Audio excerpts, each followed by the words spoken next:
nanjye ngushimira wowe uhisemo gufata uyu mwanya wawe ukawarira gukurikirana gahunda za Ragarasia Africa aho uherereye mu bande zitandukanye zigize kino gihugu cy'u Rwanda. None kuri ubu niziye nkuru ziri ku isonga n'ibiki bikomeje kuvugwa, kwandikwa, gutangazwa mu bitangazamakuru kuri social media ndetse no murandasi.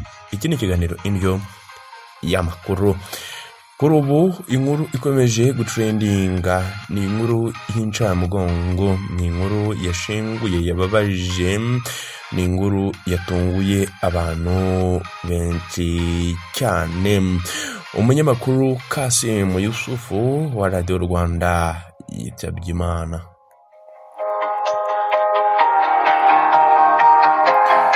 Reka nkubwire ko umunyamakuru bimazemo igihe Kassim Yusufu wakoraga urwego rw'igihugu rw'itangazamakuru RBA by'umwihariko kuri Radio Rwanda muri gahunda zitandukanye zirimo amakuru y'Igifaransa yitabye Imana azize uburwayi.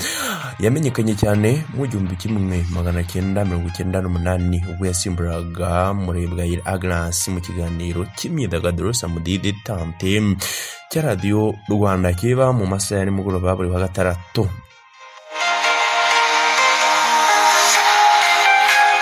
Reka nkubwire ko kuva icyo gihe yaragikorera Radio Rwanda mu makuru y'Igifaransa, nubwo yagiye akora no mu zindi ngeri z'amakuru nk'imikino ndetse n'imyidagaduro. Amakuru y'itabaruka rya nyakwigendera yamenyekanye mu gitondo cyo kuri uyu wa mbere tariki ya 25 Kanama 2025 aho yazize uburwayi yaramaranye iminsi itari mikeya. Ngaye nguko ni inkuru y'incamugongo, birababaje.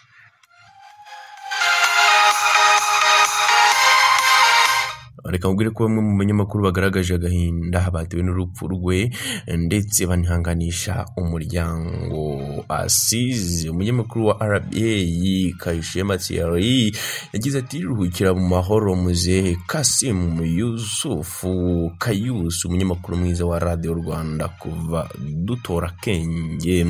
Amakuru y'Igifaransa yabaga ari meza kubera wowe, siporo, imyidagaduro, Samedi Détente ndetse n'ibindi.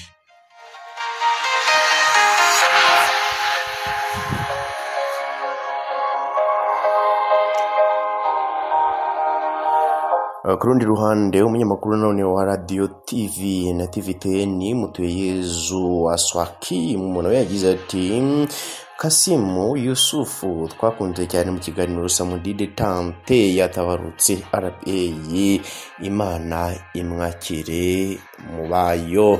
Ngaye nguko uretse abangaba ndetse n'abandi banyamakuru batandukanye bakorera institution zitandukanye ndetse na audience, bose bakozwe mu ntege cyangwa bashenguwe n'urupfu rwa nyakwigendera.